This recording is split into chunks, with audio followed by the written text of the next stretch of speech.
no sé cuántos vieron la película El Renacido, pero ahí podemos ver que esta película la protagonizó Leonardo DiCaprio y nos relata la historia de un hombre americano que se llamaba Hutch Glass.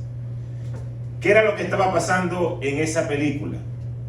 Él era uno de los hombres que quizás excede lo increíble que un hombre puede hacer por algo.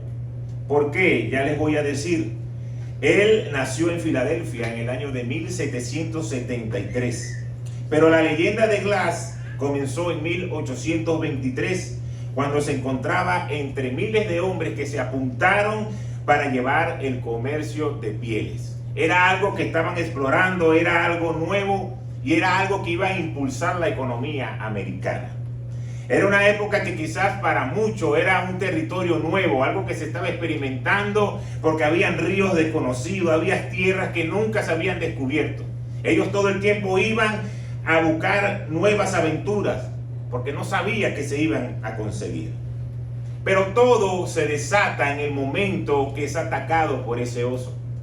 Y el oso lo llevó casi a estar a punto de la muerte. Tanto así que el grupo que iba en esa expedición, el jefe, el de mayor rango, le dijo a dos que le iba a pagar para que se quedaran con él cuidándolo. Pero ellos pensaban que no iba a pasar de esa noche, porque la condición tan precaria con que él quedó era para que ya se diera por muerto.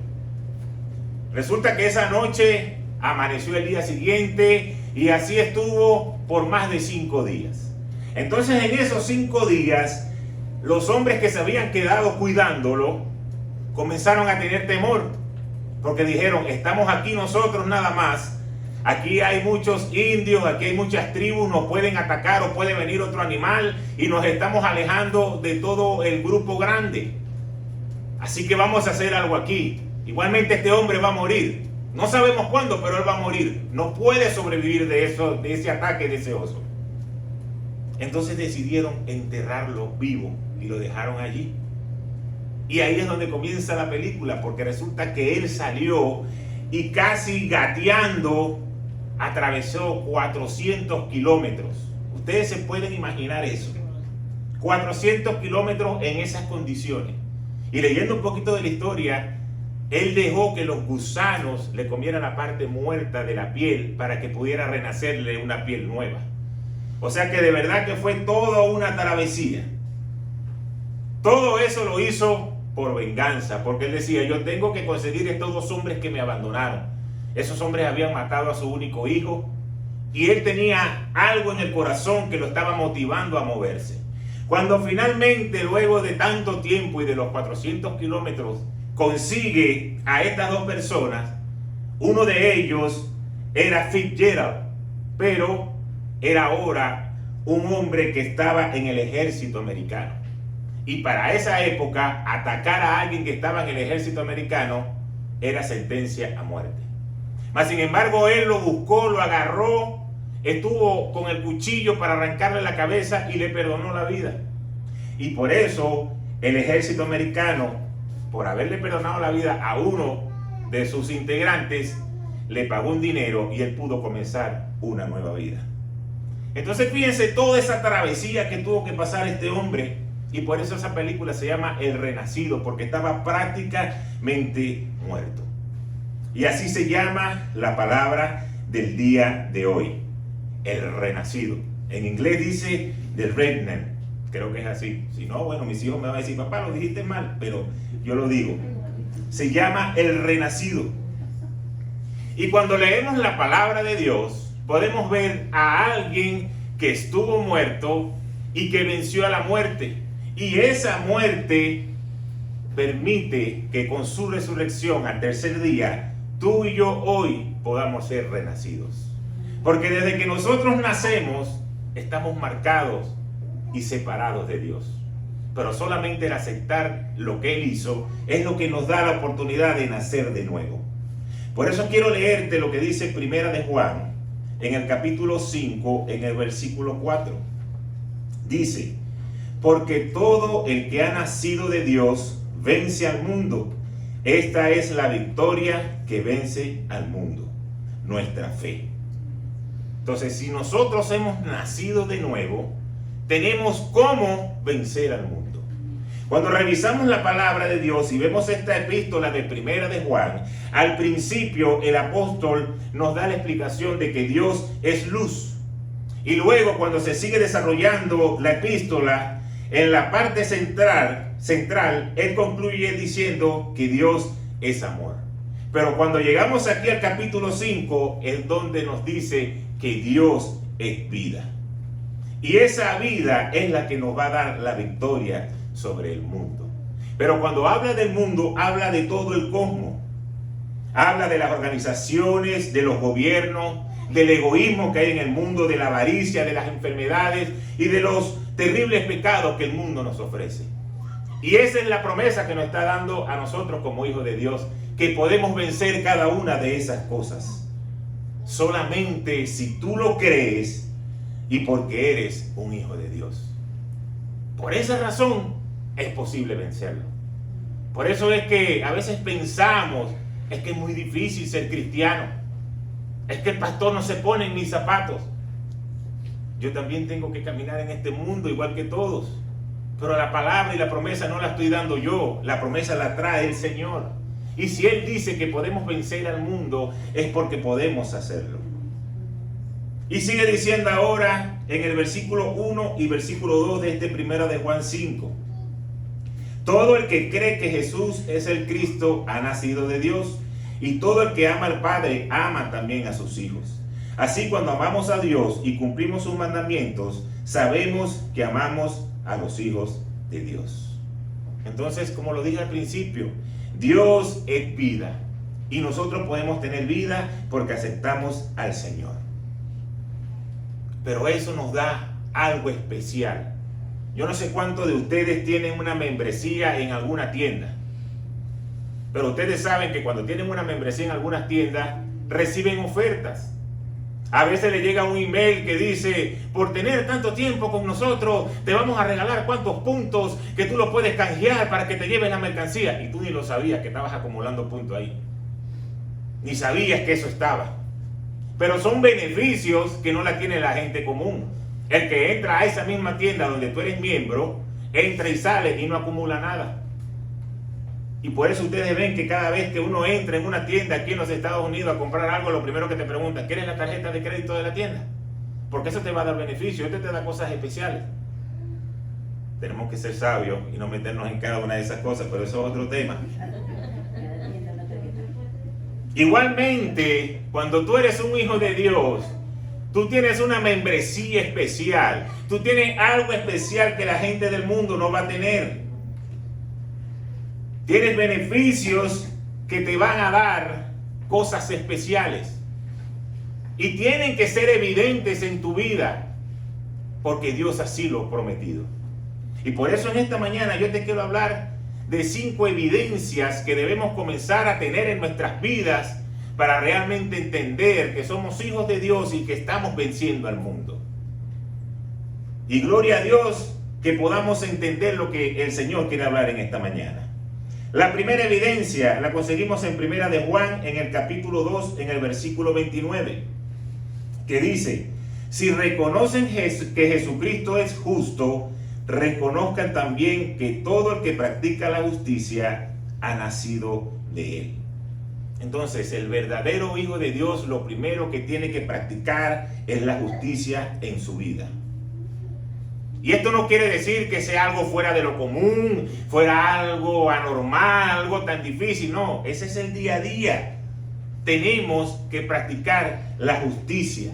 No de vez en cuando, sino constantemente. Ese tiene que ser nuestro estilo de vida. Practicar la justicia.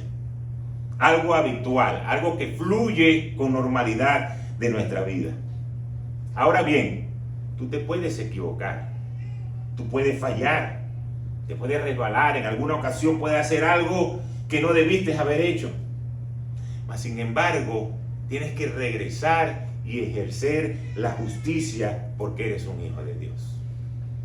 No te puedes quedar pegado en lo que fallaste, en lo que hiciste, en lo que marcaste, porque ahí es donde el enemigo comienza a levantarse y comienza a señalarte y comienza a decirte, mira lo que hiciste, vas para la iglesia y sirves en tal grupo y eres líder de grupo y haces lo otro y mira cómo caíste. Tenemos que levantarnos y tenemos que comenzar y seguir viviendo en justicia. Porque nosotros somos justificados por lo que el Señor hizo en la cruz. Y eso no lo puede quitar nadie. Yo no puedo perder la salvación porque cometí un error. Cuando el enemigo te venga a señalar, tú le dices, yo soy un hijo de Dios, yo soy una nueva criatura, soy imperfecto. Mi Padre me perdona, sigo adelante. Pero no puedo apartarme de lo que Dios ha dado por eso. Entonces tiene que ser Él realmente lo primero en tu vida. Entonces esa es la primera evidencia. La segunda la vemos en Juan 3, ahora en el verso 9. Ninguno que haya nacido de Dios practica el pecado, porque la semilla de Dios permanece en él. No puede practicar el pecado porque ha nacido de Dios. Entonces la segunda evidencia es que no debemos practicar el pecado. Y yo le voy a explicar algo para que podamos entender, porque acabo de decir que somos imperfectos, que cometemos errores y normalmente vamos a fallar. Pero dos cosas no tienen que ver, o una cosa no tiene que ver con la otra, porque practicar el pecado es cuando tú vives en el pecado. Si hay una persona que comete adulterio, que es adúltero, está practicando el pecado, está viviendo en ese pecado. Y en ese pecado no puede el Señor entrar porque es una realidad en su vida, a menos que se arrepienta. Pero cometer errores, cometer pecados, que lo hacemos todos los días, porque dijiste una mala palabra, tuviste un mal pensamiento, hablaste en contra de alguien, dijiste una mentira. Si tú te arrepientes delante del Señor, el Señor te va a perdonar. Pero tienes que arrepentirte y alejarte. Pero practicar el pecado es cuando tú estás inmerso, viviendo, es una realidad en tu vida. Y así vive el pecador. El que no conoce al Señor, ese es su modo de vivir. Y lo hace vivir cómodo, no se da cuenta, no hay nada que lo haga sentir mal. No tiene un Espíritu Santo que lo redarguye y le diga, eso que hiciste está incorrecto. No, sino que vive su vida cómodo. Y no se da ni siquiera cuenta de lo que está haciendo. Parece que todo lo que hace está correcto, todo está bien. Pero cuando nosotros somos hijos de Dios y tenemos un Espíritu Santo que nos va a guiar, ese nos va a decir, eso que hiciste es incorrecto. Eso que hiciste no le agrada a Dios. Eso que estás viendo no es lo que tú tienes que estar viendo. Y ahí entonces nosotros decimos, Padre, perdóname. Te fallé. Pero tenemos que tratar de alejarnos de ese pecado. No podemos todo el tiempo estar haciendo lo mismo. Cuando vivimos en esa condición y sabemos cuál es esa diferencia, entonces no seremos condenados. Pero si estamos practicando el pecado, viviendo en el pecado, entonces tenemos que arrepentirnos. Y recuerda algo, Dios te ama por sobre todas las cosas. Todos somos criaturas de Dios y lo que Dios hizo, Él lo ama. Pero hay algo importante que tú debes entender. Dios te ama y Dios ama al pecador, pero aborrece el pecado. Si Dios aborreciera al pecador, creo que toditos estuviésemos listos. Pero nos sigue amando con nuestros errores, nos sigue amando con las cosas malas que hacemos. Pero el pecado lo aborrece. El pecado sí no lo soporta. Por eso es necesario que entremos a su presencia, que nos pongamos a cuenta y que le pidamos perdón por lo que hemos fallado. Ahí, a solas con nuestro Padre. Sin que nadie se entere, tú y yo, papá, te fallé. Yo necesito que tú me perdones. Y Él lo va a hacer porque Él es un Dios de amor. Pero un verdadero cambio, un verdadero arrepentimiento te lleva a girar 180 grados y que comiences a caminar hacia el otro lado. Y no que sigas cometiendo los mismos errores y los mismos pecados. Cuando tú te arrepientes de algo de corazón, es porque tú estás dispuesto a no hacerlo más.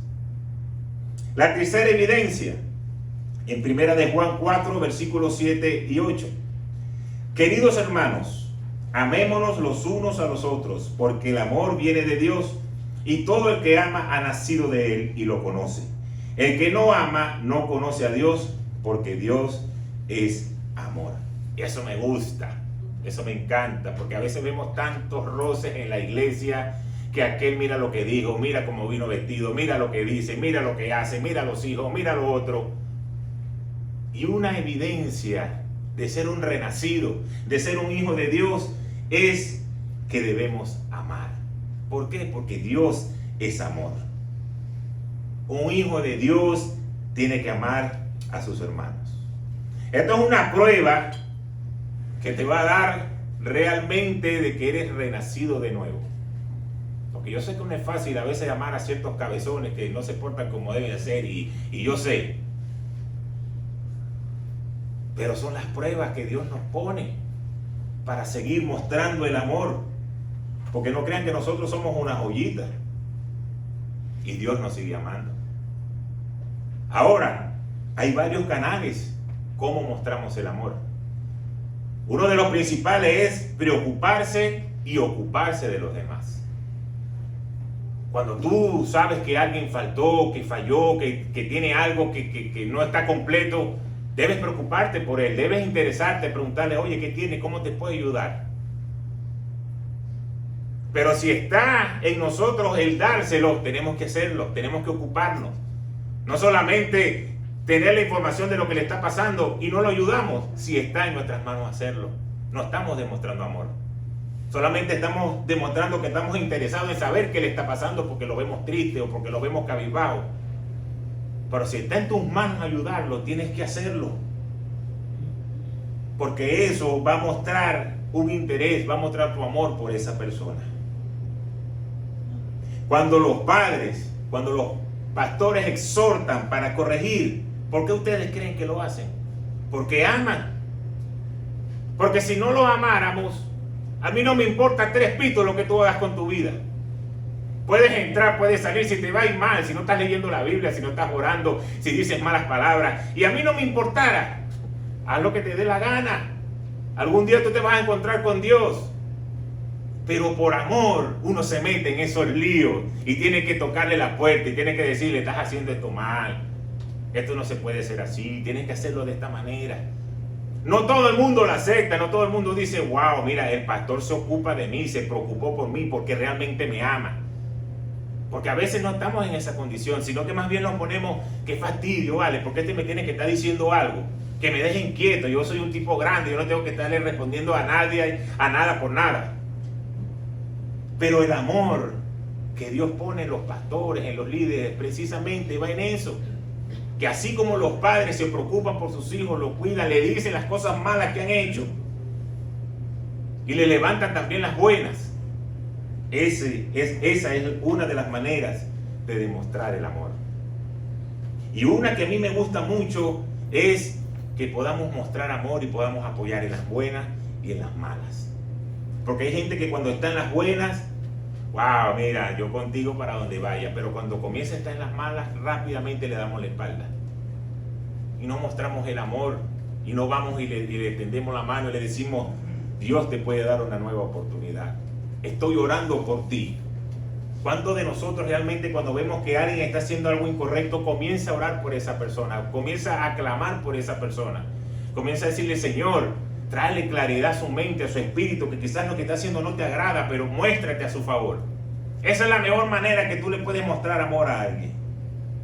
No murmurar, sino orar y ponerte en los zapatos de esa persona.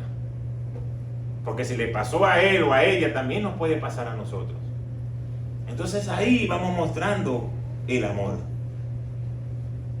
Eso te va a ayudar a tener una mejor perspectiva de lo que es el amor de Dios y de cómo Dios nos ve a nosotros.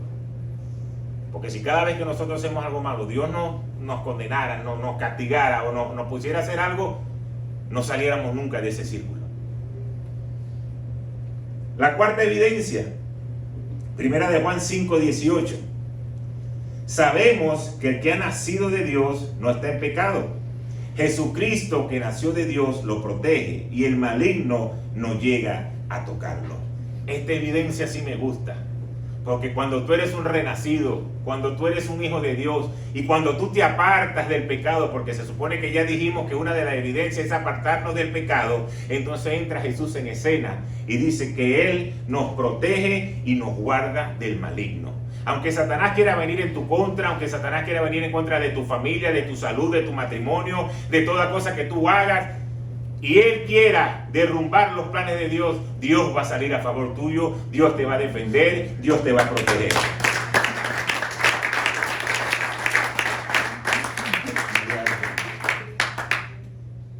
Entonces, tenemos que estar bajo el cuidado y la protección de Dios. ¿Por qué? Porque es una promesa que el Señor nos da, pero tenemos que estar apartados del pecado. El Señor va a traer un cerco, un vallado, para que nada pueda entrar a tu vida, para que nada pueda afectar a tu familia, tus bienes, cada cosa que tú hagas. Pero tú tienes que tener la responsabilidad y el cuidado de no dejar puertas abiertas. Porque la palabra nos enseña que el enemigo anda como león rugiente. Cuando él ve una puerta abierta, por ahí se va a meter. Y nos van a decir, ay, este es el pastor del desastre, mira lo que estaba diciendo. Lo dice la palabra de Dios. Él te va a proteger, pero tienes que apartarte del pecado. Tienes que fortalecer tus debilidades. Cuando un equipo forma una nueva temporada para jugar ese campeonato, lo primero que ellos hacen en el estudio es ver cuáles son mis debilidades. Estas son las debilidades que tiene el equipo en la parte defensiva o en la parte ofensiva. Tenemos que fortalecer, tenemos que hacer cambios, tenemos que ceder un pelotero para que venga otro, pero tengo que fortalecer esta área del equipo. Igualmente nos pasa en nuestra vida cristiana. Las cosas que sabemos que son débiles, que quizás no se le hemos entregado completamente al Señor, tenemos que trabajar en ellas, tenemos que fortalecerlas. ¿Cómo lo haces? Cuando comienzas a confesar tus pecados. Cuando tú lo pones en las manos del Señor, cuando tú dices, Padre, reconozco que sin ti no puedo hacerlo. Eso te limpiará y no permitirá que el enemigo comience a atormentarte con esas cosas. Y obviamente tienes que apartar tu tiempo para escuchar a Dios, entrar en oración, en esa intimidad. Eso va a hacer que la relación con nuestro Padre haga que crezcas espiritualmente, que madures, que te vaya formando como un hijo de Él. Y así el enemigo va a tener que huir, porque no va a conseguir dónde entrar.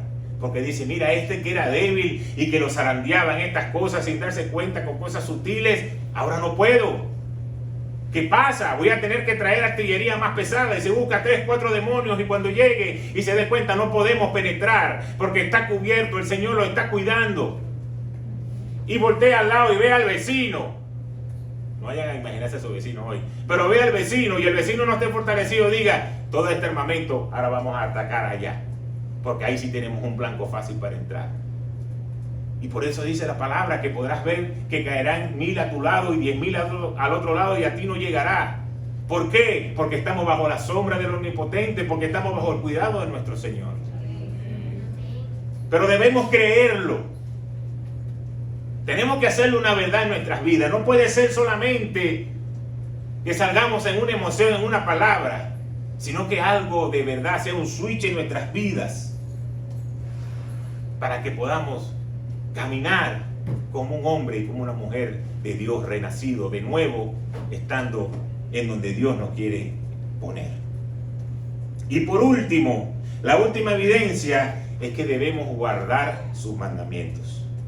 Primera de Juan 5:3 nos dice, en esto consiste el amor a Dios, en que obedezcamos sus mandamientos, y estos no son difíciles de cumplir. Ahí está la gran verdad. Muchos dicen, es que ser cristiano es tan difícil, honrar a Dios, porque qué bueno, a mí a veces se me levanta la carne y es difícil. Y la palabra de Dios, ¿qué te dice? No es difícil. Es fácil, pero tenemos que hacerlo. Tenemos que obedecer los mandamientos que Dios nos ha dado. ¿Saben por qué se nos hace tan difícil? Porque nos cuesta doblegar nuestra voluntad. Por eso se nos hace difícil. porque queremos hacer lo que nos da la gana. A mí nadie me dice qué tengo que hacer. A mí me enseñaron que es así. Y como no queremos doblegar nuestra voluntad, entonces no podemos obedecer a Dios, no podemos obedecer sus mandatos. ¿Y saben por qué? Ahora sí le puedes decir al que está a tu lado, tú eres rebelde por naturaleza. Aproveche y desquítese.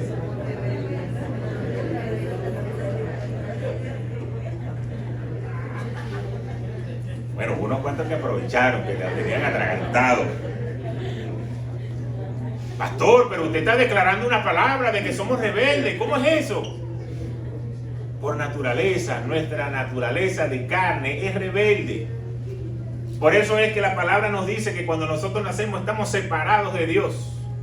Necesitamos tener a Jesucristo en nuestro corazón para ahora ser una nueva criatura y ser sus hijos. Pero la naturaleza de nuestra carne es pecaminosa, es rebelde.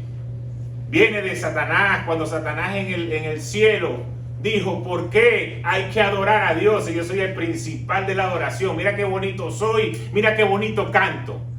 ¿Por qué toda la pleitesía y toda la honra tiene que ser para Él si yo soy el que traigo la presencia en este lugar? Y por eso fue echado de la presencia de Dios.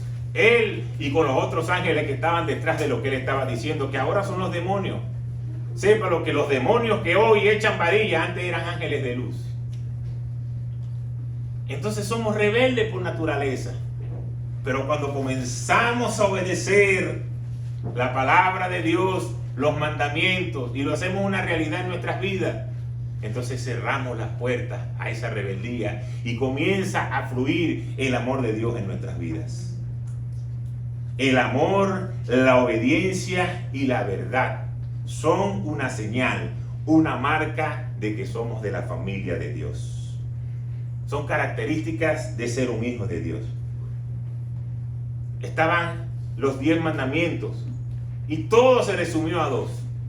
Ama a Dios por sobre todas las cosas. Porque cuando tú amas a Dios por sobre todas las cosas, tú vas a cumplir los 10 mandamientos. Porque cada cosa establecida, cada orden, tú la vas a cumplir porque amas a Dios. Y la segunda es, ama a tu prójimo como a ti mismo. Lo que a ti no te gusta que te hagan, lo que no quieren que digan de ti, lo que no quieran que hagan contigo, no lo hagas a los demás. Ama a tu prójimo como a ti mismo. Cuando vayan a Burlington, le voy a hacer propaganda roja, esas tiendas que se van a comprar algo, acuérdense de su prójimo, ame a su prójimo como a sí mismo. No, eso es otra cosa. Pero en el Nuevo Testamento seguimos viendo mandamientos, ordenanzas que el Señor nos da. Y tenemos que hacerlo una realidad en nuestras vidas. Podemos ver en la epístola de Tesalonicenses, en el capítulo 5, del verso 16 hacia adelante, ¿qué nos dice? Estar siempre gozosos. Tenemos que estar llenos de alegría. No podemos andar por ahí. No, que yo soy cristiano, vale, no, si Cristo vive en mí, gloria a Dios, qué gozoso estoy. Con esa cara de pistola, que cualquiera dice en este momento se le va a salir un tiro. Buenos días, que a mí no me gusta que me den los buenos días. Háblame después de las 10 de la mañana. No, la palabra nos dice, tenemos que ser gozosos. ¿Sabes por qué? Porque cuando tú tienes a Cristo en tu corazón y te está pasando algo mal, que quizás te vaya a robar el gozo, cuando tú entiendas esto que me está pasando porque el Señor lo ha permitido, porque algo me quiere mostrar, porque algo me quiere dar, yo voy a estar gozoso porque eso va a traer algo más grande de lo que yo estoy esperando en mi vida.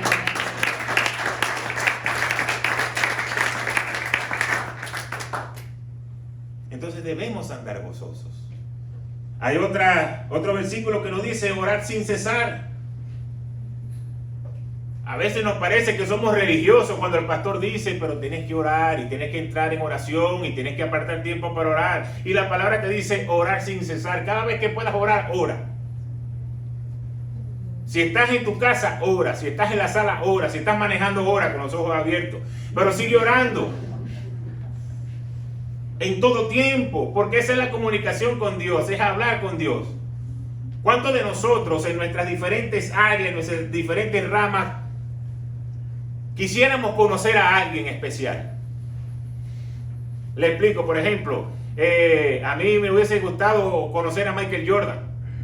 Quizás a alguien le hubiese gustado conocer a Bill Gates. A otro le hubiese gustado conocer a algo que tenga que ver con lo que a uno le apasiona. Y ustedes se imaginan que el Señor en algún momento diga, bueno, vas a conocer a Michael Jordan y se va a sentar ahí al lado de tu carro. Y está Michael Jordan ahí sentado y yo así callado.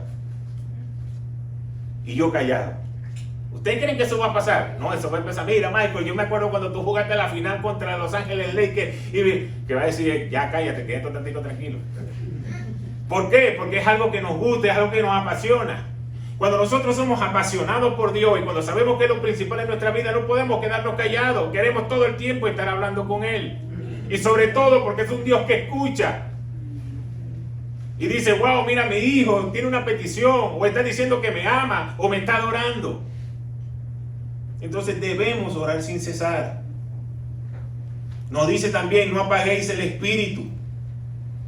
Cada vez que comenzamos a hacer cosas para agradar a la carne, apagamos el espíritu. Entonces debemos ser llenos del Espíritu Santo. Y así el Señor nos sigue hablando en su palabra. Todos estos mandamientos que podemos conseguir en Primera de Tesalonicenses y en otros libros de la Biblia son para el creyente de hoy en día. No son para el pasado ni para esa gente que estaba por allá caminando por el desierto para esperar que se abriera el Mar Rojo. No, es para nosotros hoy en día. Y Dios quiere cumplir cada promesa escrita en su palabra en sus hijos. Pero nosotros debemos anhelar agradar el corazón de Dios. Él quiere tener una relación con nosotros. Él envió a su Hijo y hizo la gran demostración de amor. Entonces está esperando que nosotros tengamos una iniciativa y de buscarlo a Él. Yo sé que a veces es difícil, porque para nada es fácil. Quizás para mí ahora en este tiempo como pastor y con un entendimiento espiritual y una madurez espiritual diferente, quizás es más fácil entender lo que dice la palabra, pero no crean que yo no tuve mis luchas. No crean que yo decía, no, tranquilo, yo hablo con mi testimonio, dale, tranquilo, Dios es mi pana, tranquilo, qué chévere, y no leía Biblia, no oraba. Pero tuve que pasar procesos en mi vida para poder llegar a donde Dios nos está llevando y lo que nos está entregando. Tenemos que creer que cuando tenemos una relación íntima con Dios, eso va a traer beneficios a nuestra vida. Y por eso el Señor Jesucristo decía, en esto conocerán todos que ustedes son mis discípulos, en que tengan amor los unos con los otros y que amen al Padre, así como yo amo al Padre. Pero vivimos en un mundo difícil, vivimos en un mundo de un día a día, de un ajetreo, donde hay tanto trabajo, donde hay tantas cosas que hacer, que nos cargan. Y el Señor te dice, mi yugo es fácil. Dámelo, entrégamelo, porque mi carga es ligera. Vamos a hacer una transferencia. Dame lo tuyo, yo te doy lo mío. Yo puedo con lo que a ti te carga, y tú vas a poder llevar mi carga. Y cuando el mundo nos diga no se puede, es muy difícil, el estrés que nos quiere robar la fe, el Señor te ha traído paz. El Señor te ha dado de lo que Él tiene. Y cuando lo pongas en tus hombros vas a sentirte como una gacela, que vas a poder ir rápido y venir. Porque ahora el Señor te ha tocado y te está llevando. Entonces, como consecuencia, ningún trabajo que hagas en la iglesia, ningún ministerio, tanto dentro y fuera de la iglesia, lo vas a ver con una carga tan pesada, porque ahora el Señor es el que te está guiando. Pero tenemos que nacer de nuevo.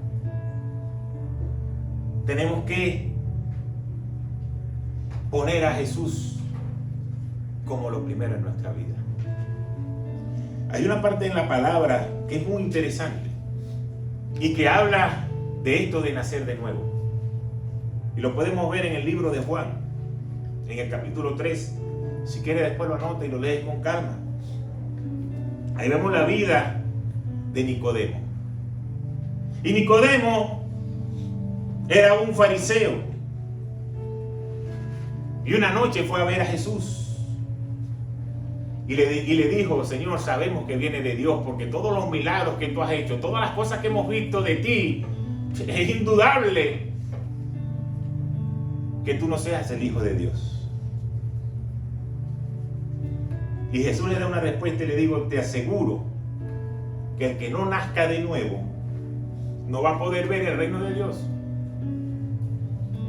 Y se lo estaba diciendo ¿a quién? A un fariseo, a un maestro de la ley, a alguien que leía la Biblia y se sabía toda la ley. No se lo estaba diciendo al mayor pecador.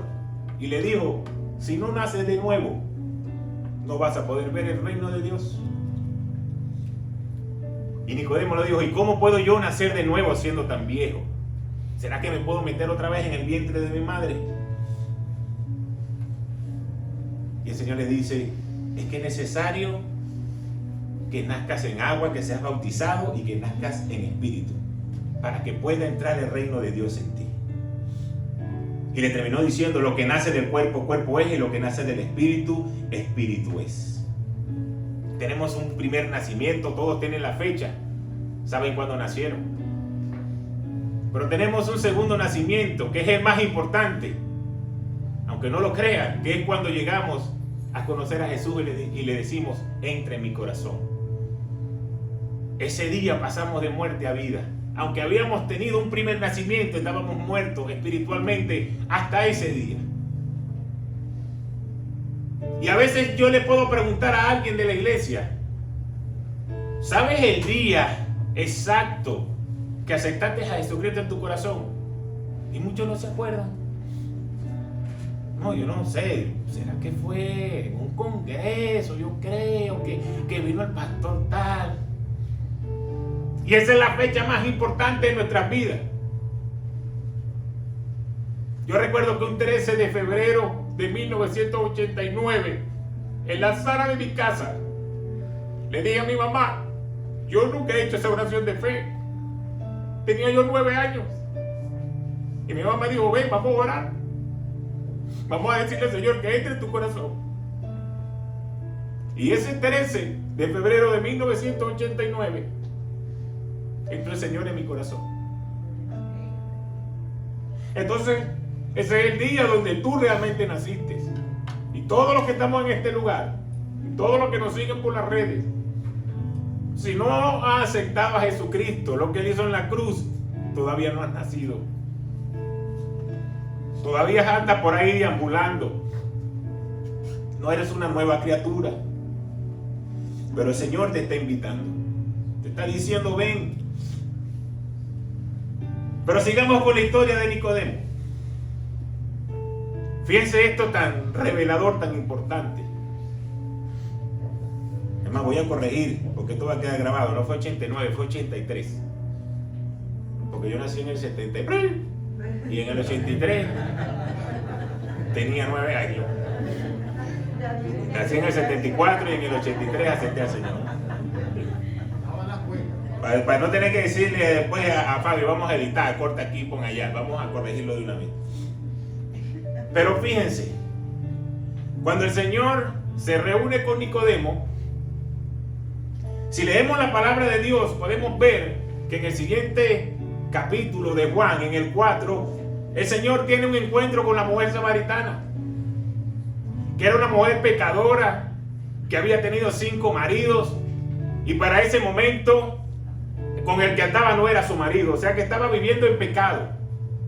Y era ahí el momento exacto. Si yo hubiese escrito la Biblia, yo digo: este es el momento exacto para que el Señor hable de nacer de nuevo, porque está con una mujer pecadora que no lo ha conocido, una samaritana, cuando él era judío. Este es el clímax más importante para hablar de ser una nueva criatura. Pero el Señor no lo hizo así. El Señor lo hizo con Nicodemo, que era un hombre de Dios, que conocía la ley, que leía la Biblia, que conocía el Torá. ¿Y saben por qué? Porque esa gente, aunque le conocía la ley, no conocía realmente quién era Jesucristo. Cuando tú lees la Biblia, la historia de la palabra de Dios, el último libro del Antiguo Testamento es Malaquías. Y el primer libro del Nuevo Testamento es Mateo. De Malaquías a Mateo pasaron 400 años. Que muchos dicen, este es el silencio de Dios. Donde parece que Dios no habló más. Donde Dios dijo, bueno, ya el pueblo ya está hasta aquí, yo no hablo más. Y en esos 400 años, los maestros de la ley, que se sabían la palabra y la fueron transmitiendo de generación en generación, pensaron de que Dios no iba a hablar más. Entonces lo que ellos sabían de Dios era lo que tenían ahí, pero no tenían algo nuevo. Lo nuevo vino cuando en Mateo vino el Señor Jesús y Juan estaba predicando el arrepentimiento y decía, arrepiéntanse, porque viene alguien que nos va a llevar a poder tener una conexión con Dios. Están viviendo apartados de Él. Entonces, ¿qué te quiero decir a ti, querida iglesia? Muchas veces pensamos que las prédicas y que las cosas van para la gente que no conoce a Dios y que los que estamos dentro de la iglesia no necesitamos recibir tanta instrucción y tantas cosas. Pero a veces caemos en lo que es la rutina espiritual. Yo me paro los domingos, yo voy con mi familia a la iglesia, me conecto, de vez en cuando escucho una canción, lloro, pero no hay algo nuevo, no hay algo que me transforme. Sigo viviendo en la misma condición. ¿Y sabe qué es lo más triste? Que eso comienza a frustrarte, porque empiezas a creer en el engaño de decir, ahora hago todas estas cosas y no veo ningún resultado positivo en mi vida, sino que sigo viendo lo mismo. Es porque estamos viviendo como Nicodemo, como los fariseos, como los leyes de la palabra de Dios, los maestros. Que tenemos un conocimiento, pero no lo hacemos de una realidad en nuestras vidas. Y por eso debemos ser hombres y mujeres renacidos. Cambiar nuestra manera de hablar, llenarnos de la palabra de Dios. Que cuando uno abra la boca no diga tantas cosas que no tienen a veces sentido, que son simples, sino que salga sabiduría de la boca. Sabiduría que viene de Dios. Que la gente se pare a escucharte. Diga, mira, pero esto que está diciendo es algo diferente. Eso es lo que significa ahora ser un renacido. Ser un hijo de Dios. Ser sacado de la muerte, llevado a la vida y ser alguien diferente. Regresando a la película que vimos al principio, o el tráiler que vimos al principio, el hombre estaba moribundo, pero tenía una motivación. La motivación era, yo tengo que ver esos dos tipos que me abandonaron, porque yo me tengo que vengar. Y yo me imagino que 400 kilómetros, yendo arrastrado con los codos, cojeando, encontrando tantos peligros, solamente de estar enfocado en que él tenía que conseguirse esos dos hombres para vengarse, fue lo que lo mantuvo vivo. Cuando tu único motivo de la vida es que tú quieres agradar a Dios y esa es tu motivación, eso te va a mantener enfocado. No importa lo que pase, no importa lo que digan, lo que tengas que vivir, los problemas que tengas. Cuando tú estás enfocado y el Señor es lo primero en tu vida, eso te va a llevar hasta que puedas abrazar tu bendición. Por eso Jesús te da la invitación, vengan a mí todos los que están cansados y agobiados, porque yo le daré descanso. Podemos descansar en Él. Y si eres un renacido, es porque vas a vivir en victoria. Eres más que un vencedor. Tienes beneficios. Comienza a activarlos en tu vida. Comienza a sobresalir. Comienza a quitar la queja de tu boca. Que salga la alabanza, que salga palabras de bendición. Yo sé que hay gente que literalmente le ha tocado tocar fondo. Pero te voy a dar una noticia porque yo llegué hasta ahí. Cuando tú tocas fondo, Es el mejor momento para que tú te puedas impulsar. Porque mientras sigues bajando, tus pies no tocan nada.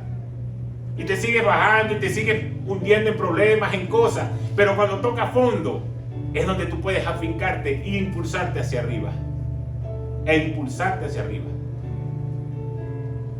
Entonces, aprovechemos, si hemos estado pasando dificultades, de creerle al Señor. Esto es lo que nos va a acercar realmente a Él.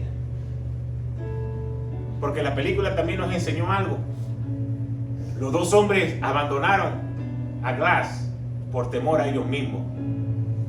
Se vieron en duda, en peligro, en egoísmo. Y dijeron, vamos a salvarnos nosotros y que se muera él.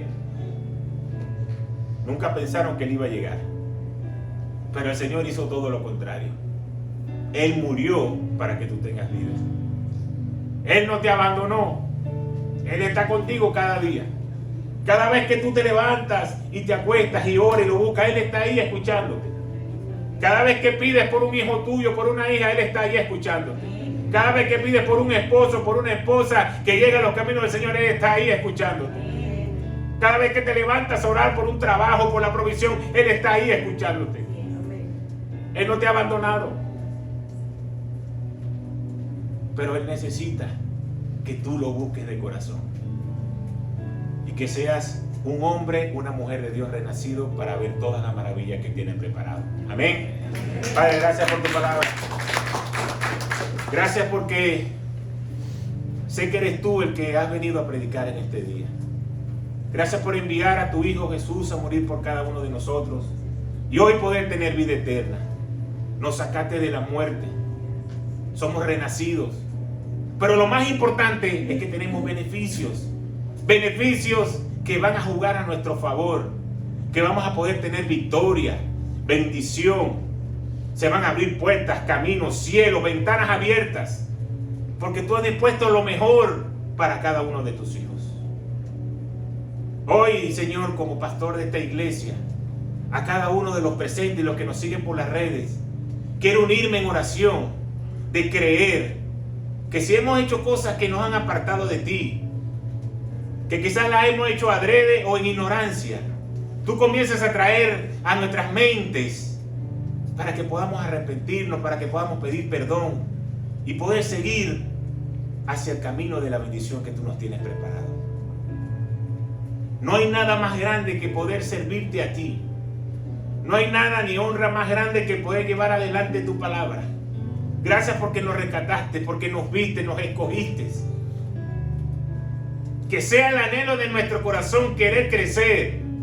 Así como el ejemplo de que queremos estar quizás al lado de la persona que más ansiamos conocer, que podamos tener ese anhelo, esa pasión de buscar tu rostro cada día. Bendice la vida de cada una de las personas que están aquí. Que el maligno no pueda tocar su morada. Que enfermedad no pueda llegar a su casa. La echamos fuera en el nombre de Jesús. Que en tiempos donde se levante el temor por esta pandemia, nosotros podamos caminar tranquilos en esta tierra sabiendo que tú estás al control de nuestras vidas, de nuestra salida, de nuestra entrada. Que el sol no nos fatiga de día ni la luna de noche.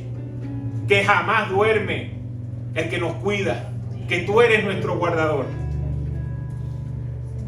Que podamos tener esa fe que nos mueve cada día. Que aunque yo no lo vea, yo sé que mi Dios está al control.